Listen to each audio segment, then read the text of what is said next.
So नमस्कार. आता आपण शिकणार आहोत हार्ड कोड कोडिंग डायरेक्ट. ठीक आहे. बेसिक कोडिंग करायची कशी, प्रोग्रामिंग पण कोडिंगलाच बोलतात, प्रोग्रामिंग कोडिंग. ठीक आहे. आणि आपण आता जी लँग्वेज यूज करणार आहोत ती आपण करूया पायथनमध्ये. ठीक आहे. ही पायथन लँग्वेज खूप सोपी आहे. तुम्हाला मी एकदम बेसिक उदाहरण दाखवतो. तुम्हाला एक मजा दाखवतो मी. ठीक आहे. आपण एक काम करा, मी तुम्हाला असं टाईप करण्यापेक्षा आपण आहे ना ChatGPTचा वापर करू. समजा इंटरनेट बंद आहे सध्या, आपण लिहूया कोड लिहू. तर बघा, मी आता हा पायथनचा एडिटर आहे. तुम्हाला मी मगाशी जे दाखवलेलं ब्लॅक अँड व्हाईट तसाच हा एडिटर आहे, सेम, काही फरक नाही. बरोबर. तर इथे बघ, तर इथे आपण आहे ना काय करू शकतो. तर ह्याच्यामध्ये ना तुम्हाला दिसत असेल दोन आहेत. एक ह्याला बोलतात कमांड प्रॉम्प्ट. कमांड प्रॉम्प्ट म्हणजे काय, तुम्हाला एक बेसिक सांगतो की आपला जो OS आहे ना, OS जो आपला ऑपरेटिंग सिस्टीम आहे, तो पण एक प्रकारचा कोड आहे. बरोबर. तो मायक्रोसॉफ्टने लिहिलेला कोड आहे. या कोडला आहे ना चित्र नाही समजत. आपण जे माऊसमध्ये जाऊन एखाद्या आयकॉनवर टच करतो, क्लिक करतो, किंवा एखादी फाईल ओपन करतो, आपण जे क्लोज बटन दाबतो माऊसने, आपण जे जे करतो ना माऊसने, जेवढं आपण काय काय करतो ना, ते त्याला आपण बोलतो ग्राफिक युजर इंटरफेस. म्हणजे जेवढं पण व्हिज्युअल आहे, बरोबर, हे ह्याला समजत नाही. तर हा ह्याला कमांड्समध्ये चेंज करतो. म्हणजे काय, म्हणजे असं समजा एक आंधळा माणूस आहे, तर जसं आंधळ्या माणसांना नाही दिसत पण ते ऐकून सगळं तेच काम करतात जे बघणारा माणूस करतो. फक्त बघण्याने थोडंसं लाईफ इझी होते. तसंच आहे की आपल्याला जे दिसतं, आपण माऊसने जे माऊस हलवून जे आपण क्लिक करतो ते इझी पडतं. बट कमांड्सने पण तेच काम होतं. म्हणजे या लोकांनी काय केलं, OSला दिसत नाही पण त्याला कमांड समजतात, पण आपल्याला दिसतं. मग आपण काय करतो, माऊसवर जेव्हा क्लिक करतो तर तो त्या क्लिक ऑन एक्स फाईल असं कमांड पाठवतो आणि तो OSला समजतो. तर हे पण 1010मध्येच होतं, पण कमांड पण एक आपल्याला दिसण्यासाठी फाईल एक बनते कमांड पण. आता हे कम्प्युटरला तुम्हाला डायरेक्ट कमांडनेच सगळं सांगायचं असेल, म्हणजे हे तुम्हाला नकोच आहे, ग्राफिकल वापरायचंच नाही, सगळी आपल्याला कामं कमांडने करायची, तर आपल्याकडे एक असं कमांड प्रॉम्प्ट म्हणून एक सॉफ्टवेअर आहे. तुम्ही इथे जर स्टार्ट मेनूमध्ये गेलात आणि कमांड असं दाबलं, कमांड प्रॉम्प्ट, तर हे कमांड प्रॉम्प्ट तुम्ही ओपन केलात ना की तुम्हाला ही अशी कमांड प्रॉम्प्ट ओपन होते. इथे तुम्ही काय करू शकता, इथे तुम्ही समजा इथे तुम्ही CD डेस्कटॉप,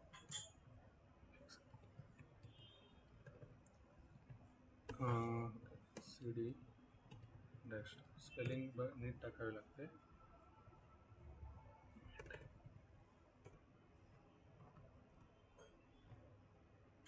एक सेकंड.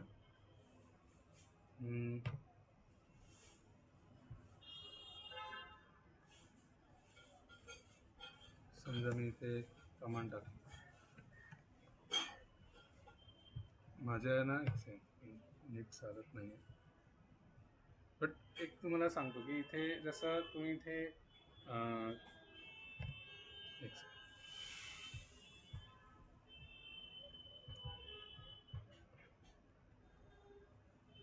चेंज डायरेक्टरी, तर बघा, तर मी इथे काय केलं, चेंज डायरेक्टरी आहे, CD म्हणजे चेंज डायरेक्टरी. तो काय करतो, तो मागे गेला. बघा इथे ही जी हा जो ॲड्रेस आहे user/केदार, तो $./ मारल्यावर मागे गेला. बरोबर. मी परत CD $./ दिला की तो अजून मागे आला. तर मला परत पुढे जायचं असेल तर मी काय करणार, तो बघा पुढे गेला. बरोबर. तर तुम्हाला आता हे जसं मी बॅक केलं, हे काय काम आहे एक्झॅक्टली सांगा. हे काम म्हणजे आपण जे फाईल एक्सप्लोररमध्ये बघा, आपण असं बॅक फ्रंट असं पुढे पुढे जातो, तसं आहे ते. म्हणजे आता मी इथे जे बॅक गेलो, पुढे गेलो, बॅक गेलो, पुढे गेलो, हे काम आहे ना एक त्या कमांडमधून होतं. ठीक आहे. आता हे जे ब्लॅक स्क्रीन दिसतं ते घाबरायची गरज नाही, ते फक्त आपल्या डोळ्यांसाठी आहे, चांगलं आहे म्हणून ब्लॅक दिसतं. ठीक आहे. तर तर हे कमांड आहे ना, तर ह्याला बोलतात कमांड. तर तुम्हाला ऑपरेटिंग सिस्टीममध्ये कमांड्सने बोलता येतं. तर प्रोग्रामिंगमध्ये पण आहे ना, तुम्हाला एक कमांड लाईन दिलेली असते. तिकडे तुम्ही डायरेक्ट तुमच्या त्या कंपायलर मी जो सांगितलेला ना तुम्हाला, जो इंग्लिशमधून म्हणजे आपल्या प्रोग्रामिंग लँग्वेजला 1010मध्ये करतो चेंज, कमांड प्रॉम्प्ट इथे पण दिलेली असते. तर इथे तुम्ही डायरेक्ट रन करू शकता. जसं मी समजा असं केलं, प्रिंट हॅलो केदा, तर बघा ह्याने आउटपुट दिलं. हे जे ब्ल्यूमध्ये आहे ना, हे आउटपुट आहे. तर समजा मी एक ॲडिशन करतो समजा माझ्या आईने एक 43 रुपयाची भाजी घेतली आणि 15 रुपयाचा मसाला घेतला. तर त्याने डायरेक्ट 58 रुपये त्याने दाखवले. त्याला नाही माहिती की हे रुपये आलं, त्याला फक्त नंबर माहिती. ठीक आहे. मी आता समजा असं केलं की समजा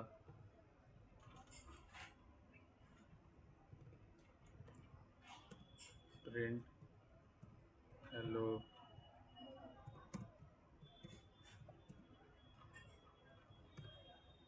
आता इथे बघा, इथे हा एरर बोलतात. हे जे आलं ना लालमध्ये, म्हणजे तुम्ही कम्प्युटरला काही पण देणार तर तो नाही चालत, त्याला असं चालत नाही. तुम्हाला काही रूल्स फॉलो करावे लागतात. मी जे तुम्हाला सिंटॅक्स सांगितलेलं ना, त्याला बोलतात रूल. तर हा जो लालमध्ये आला हा एरर आला, त्यांनी लिहिलं आहे बघा, टाईप एरर. तर टाईप एरर म्हणजे काय, हा आता मी काय केलं इथे बघा, तुम्हीच बघा, 400मध्ये मी हॅलो शब्द ॲड करतो आहे. तर 400 नंबर आहे, हॅलो अक्षर आहे, कसं ॲड होणार? म्हणून त्याने म्हटलं भाई टाईप एरर, की तुम्ही जे दोन गोष्टी ॲड करतायत ते सेम टाईपचे नाही आहे. पण मजा दाखवतो. समजा हॅलो प्लस बाय. तर इथे पण काय केलं त्याने, अच्छा प्रिंट. आता बघा मी इथे प्रिंट नाही टाकलं, मी इथे प्रिंट टाकलं. बरोबर. तर बरोबर ना, माझी चूक आहे. प्रिंट टाकायला पाहिजे होतं मला. Hello plus by. आता बघा हे कसं झालं, प्रिंट. आता ते दोन शब्द आहेत, दोन शब्द जोडू शकता. बरोबर. तसंच आहे ते. तुम्ही जर इथे दोन अक्षरं दिला, दोन नंबर दिला, 56 आणि 44, तर तो तुम्हाला त्याचं पण आउटपुट देणार 100. ह्याला बोलता आउटपुट, ह्याला बोलता आपण जे इनपुट देतोय पण आम्ही टाईपच करतोय. ठीक आहे. तसं तुम्ही व्हेरिएबल्स कसे बनवू शकता बघा. Variable x is equal to 100, y is equal to समजा 1400, z is equal to x plus y, print z. कळलं हे काय केलं ते? तर ह्याने काय केलं, एक एक्स नावाचा व्हेरिएबल बनवला, ह्याला वायमध्ये एक व्हॅल्यू टाकली, झेड आणि झेडमध्ये त्या दोघांची ॲडिशन करून बेरीज टाकली आणि झेड प्रिंट केला, तो आला. तर तुम्ही जर बोलाल की नाही मला तर असं करायचं आहे, मी गणित पुस्तकामध्ये असं लिहितो, तर तो नाही चालणार. समजलं. तर तुम्हाला जे रूल्स आहेत ते फॉलो करायला लागणार, तुम्हाला असंच लिहावं लागणार. कारण की प्रोग्रामिंगमध्ये नेहमी राईट साईडकडून लेफ्ट साईडकडे व्हॅल्यू पास होते, कधी उलटी पास होत नाही, लेफ्टकडून राईटकडे पास नाही. तर आता तुम्ही असेच खूप सारे लॉजिक असतात त्याच्यामध्ये, ते तुम्हाला वापरायचे असतात. आता हे झालं मी कमांड, जे मी तुम्हाला शिकवलं याला कमांड प्रॉम्प्ट बोलतात. तुम्हाला जर समजा एखादी लांबलचक कोड करायचं, कारण की इथे तुम्ही नोटीस कराल तर इथे कसं आहे, मी इथे प्रिंट केलं तो इथे आला, बरोबर. पण मला हे कुठेतरी पुढे पण वापरायचं आहे, हा जो नंबर आहे हा मला कुठेतरी पुढे पण वापरायचा आहे. तर आपण कमांडमध्ये काय करतो, आपण फक्त शॉर्ट कोड टेस्ट करायला लिहितो, खरं कोडिंग आपण फाईलमध्ये करतो. पण सेम करू शकता तुम्ही. जसं आपण इथून समजा मी सेम प्रिंट केलं आणि इथे सेम पेस्ट केलं, बरोबर. तर हे कसं मी हे सेम कॉपी पेस्ट केलं आहे बरोबर. आता हा जो तुम्हाला दिसत असेल हा एकदम नोटपॅड सारखा आहे की नाही आय डी, एकदम नोटपॅड सारखा आहे बरोबर, एकदम नोटपॅड सारखा. तर इथे आपण इथे ह्याच्यामध्ये कस्टममध्ये जाऊन आपण थोडं विज्युअली ब्लॅक व्हाईट सगळं जे काय आपल्याला बॅकग्राऊंड हवं असेल ते आपण करू शकतो, पण आपण सध्या व्हाईटसाठी व्हाईटच वापरेल. तर इथे तुम्ही फाईलमध्ये जाऊन जसं तुम्ही बाकी फाईल सेव्ह करता तसं सेव्ह करायचं. तर आता तुम्हाला विचारणार कुठे सेव्ह करू, तर मी समजा डेस्कटॉपवर सेव्ह करतो. मी काय करतो, डेस्कटॉपवरती असतो ना इथे, डेस्कटॉपवर गेलो आणि मी इथे समजा सेव्ह केलं नाव पायथन चॅप्टर 1. तर इथे बघा इथे तुम्ही पायथन चॅप्टर 1 अंडरस्कोर दिलं आहे, पण मी अंडरस्कोर काढतो तुम्हाला समजायला. तर पायथन चॅप्टर 1 हे फाईलचं नाव आहे आणि फाईलचं टाईप काय आहे, पायथन फाईल. ठीक आहे, ही साधारण टेक्स्ट फाईल नाही आहे, ही पायथन फाईल आहे. तर तुम्ही जेव्हा सेव्ह बटन दाबणार तर तो सेव्ह झाला. इथे तुम्हाला नाव दिसणार त्या फाईलचं. तर ही सेव्ह कशी झाली आहे ते बघा, पायथन फाईल कुठे गेले, पायथन फाईल हा बघा, ही फाईल दिसते, ही फाईल, ही जी फाईल आहे ना ही पायथन चॅप्टर 1 आपण जी बनवली आहे ती. आता हे बनवलं, आता मला आउटपुट बघायचं असेल तर इथे रनमध्ये जायचं, इथे रन मॉडेल आहे, रन मॉडेल दाबलं की तुम्हाला इथे त्याने आउटपुट काढून दाखवलं बरोबर. तर समजा मी परत इथे केलं, समजा प्रिंट हॅलो, आपण दुसरं जय महाराष्ट्र, जय महाराष्ट्र केलं. तर इथे आपल्याला परत रन करावं लागेल. तो बोलणं सेव्ह करायची का फाईल, हो सेव्ह करायची. या जय महाराष्ट्र झालं 1500 आणि जय महाराष्ट्र. तर तुम्ही असं इथे वेगवेगळे प्रोग्राम करू शकता. तर मी ॲक्च्युली जावामध्ये खूप करतो, पण कारण की म्हणजे माझ्या कामासाठी जावा जास्त लागते, पण पायथन पण लागतं डेटा ॲनालिटिक्स वगैरेसाठी. मी बघू इथे जावाचे सिंटॅक्स वापरून होतं काय.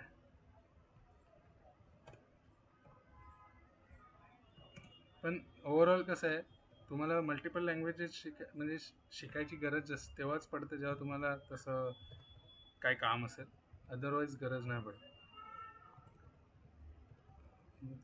कारण की सगळी लँग्वेज ऑलमोस्ट सेमच काम करतात. बघूया एकदा, चुकलं तर सॉरी, पण हां बघा हां इंट नाही आहे याच्यामध्ये, इंटमध्ये ते मी समजवतो तुम्हाला, ते वेगळा डेटा टाईप म्हणून बोलतो. आता हे जे एरर दिसतात बघा, हे बरं आलं तुम्हाला ह्याच्यातून हे कळेल. तर तुम्हाला हे जे मी जेव्हा हे करतो ते इनव्हॅलिड सिंटॅक्स येतं बघा, मे बी यू मेंट, तर तुम्हाला हा सजेशन देतो.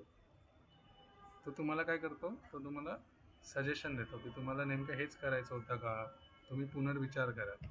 तर मी बोलेन अच्छा सॉरी मला नाही जमत. अजून एक चांगली गोष्ट काय असते आपल्या या हे जे मी सेटअप आहे आपला, तुम्ही इथे हेल्पमध्ये जाऊन ना पायथन डॉक्समध्ये गेलात की तुम्हाला अशी पायथनची एक तुम्हाला एक बेसिक पायथन तुम्हाला शिकायला, प्रत्येक लँग्वेजचं असं एक हे असतं, काय बोलतात त्याला, एक टेक्स्ट बुक दिलेलं असतं. जसं आपण एक इफ एल्स स्टेटमेंट आहे बघा, त्याने फॉर आपण जे वापरत होतो ते फॉर होतो. आपण आता हा ट्राय करूया, बघूया मला दाखवतो. समजा आपण उडवलं, हां हे बघ, आता मी इथे जाऊन रन केला, सेव्ह केलं, तर बघा इथे त्याने काय केलं. आता हा कोड समजा, आता हा एकदम बेसिक कोड आहे, तुम्हाला दाखवतो. तर ह्याने काय केलं, एक वर्ड्स नावाचा कंटेनर बनवला, त्या कंटेनरमध्ये 3 शब्द टाकले बरोबर. तुम्हाला दाखवतो त्याने काय केलं.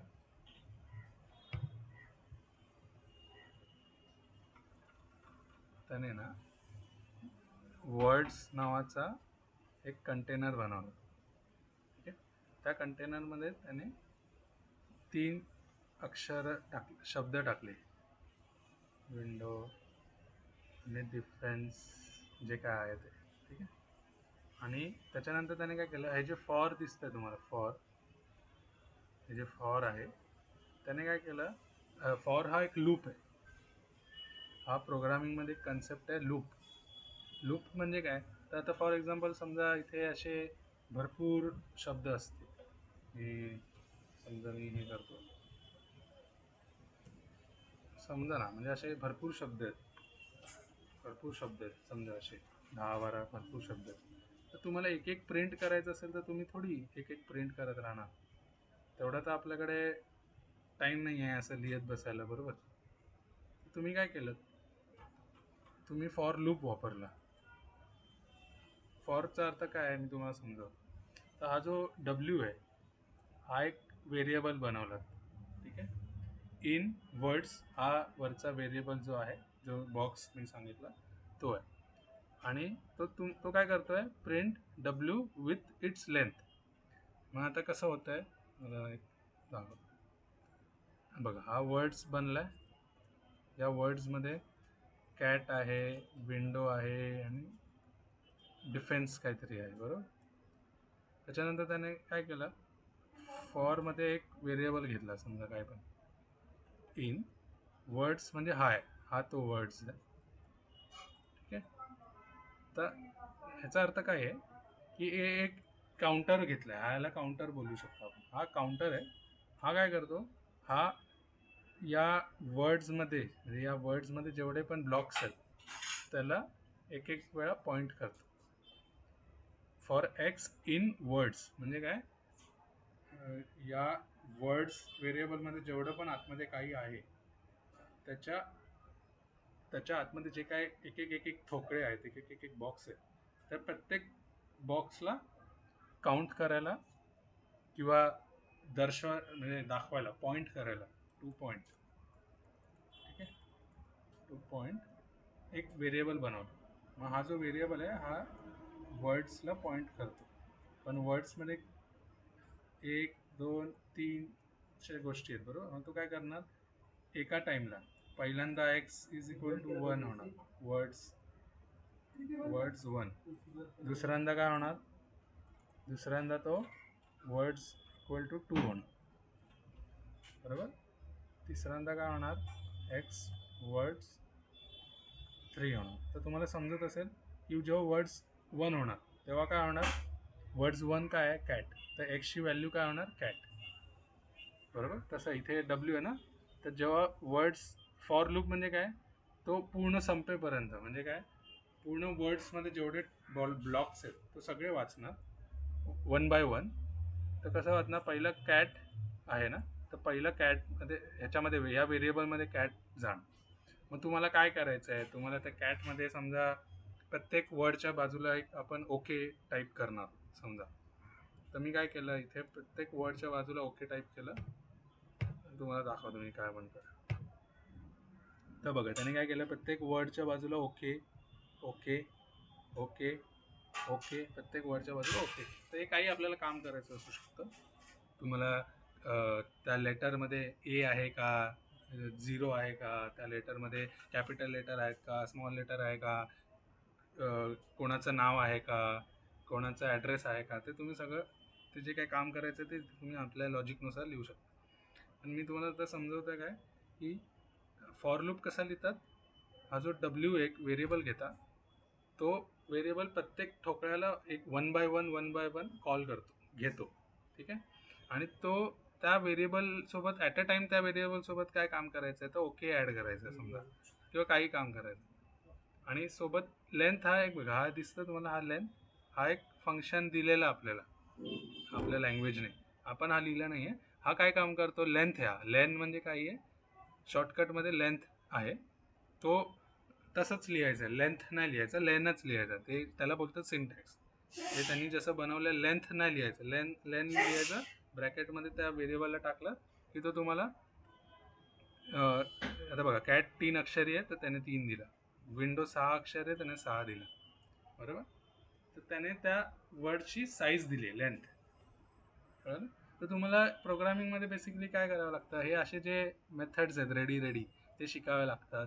हे जे लूप्स आहेत रेडी ते शिकावे लागतात. मग या लूप्सला कसं वापरायचं, आता जसं मी त्या डब्ल्यू घेतला तर तुम्ही बोलायला या डब्ल्यूची काय गरज आहे, तर मी जसं बोललो ना कम्प्युटर एकदम ब्लॉकमध्ये विचार करतो, प्रत्येक गोष्ट ब्लॉकमध्ये.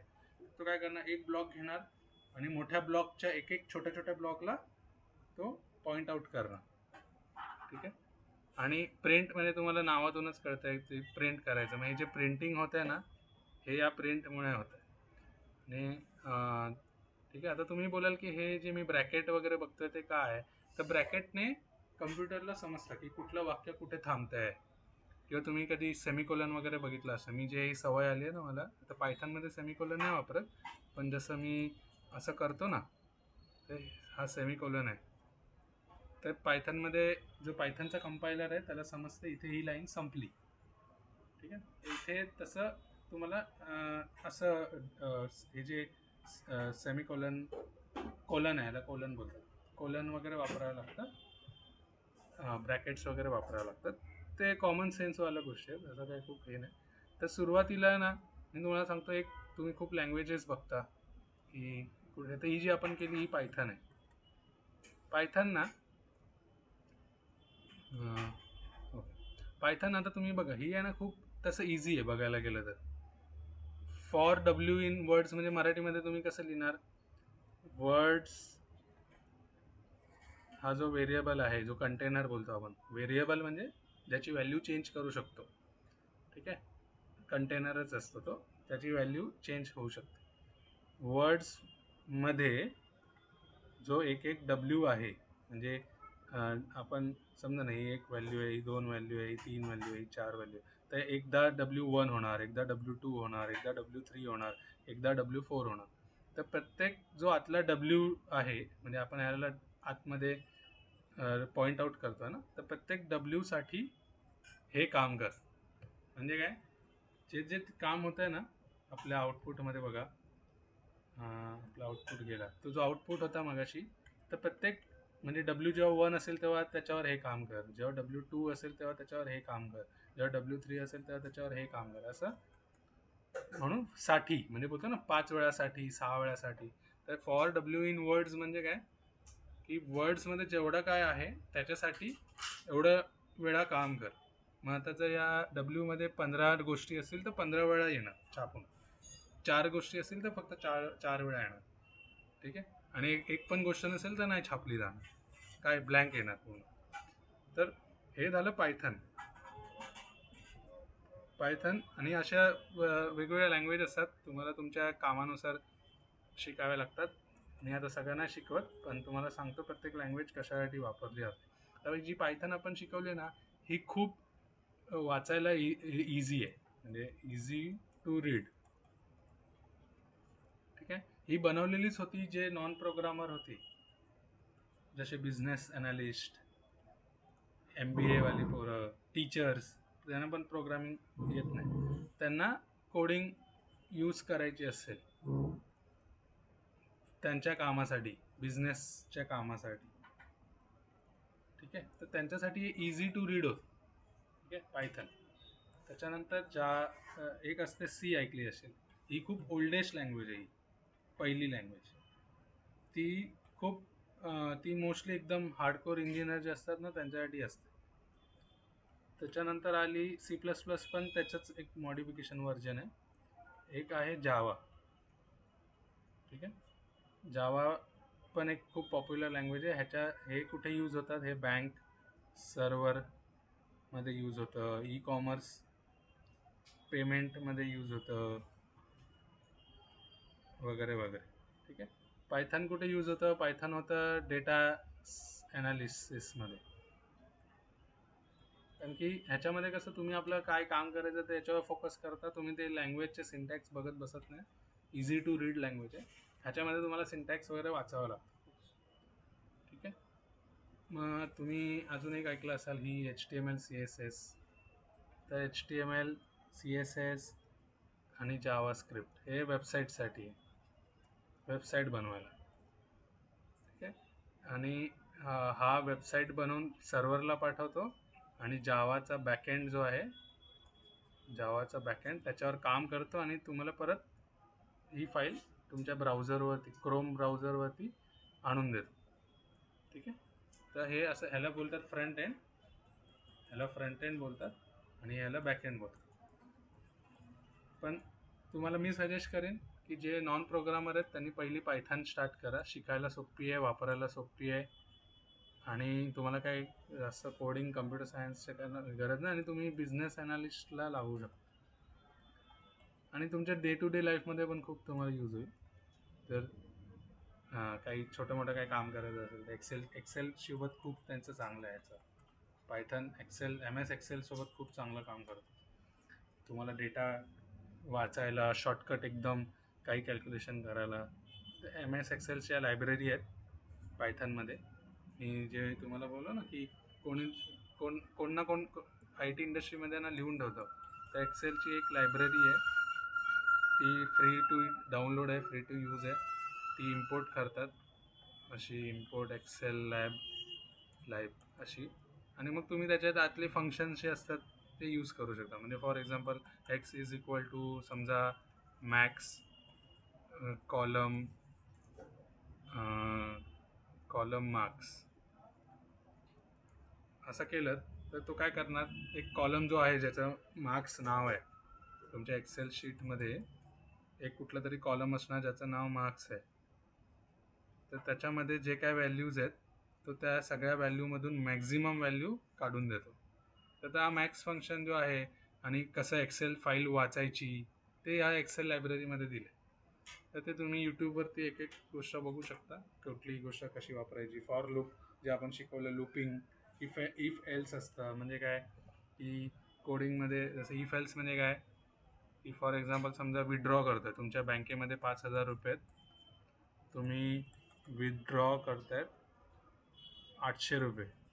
तर इफ बँक बॅलन्स म्हणजे बँक बॅलन्स तुमचा आहे हा जास्त आहे विथड्रॉ मनीपेक्षा, तर अलाव करा, एल्स नॉट अलाउड. सिम्पल. म्हणजे 5,000 तुमचे बँक बॅलन्स आहे, 800 तुम्ही मागताय तर तुम्ही देऊ शकता. पण हे उलटं असेल तर समजा हे आहे 5,000 आणि तुम्ही मागता 8,000, तर तो इथे अलाव नाही करणार. तो बोलणार भाई इनसफिशियंट बॅलन्स. मग इथे तुम्ही काय करणार, नॉट अलाउडमध्ये प्रिंट इनसफिशियंट बॅलन्स लिहिणार.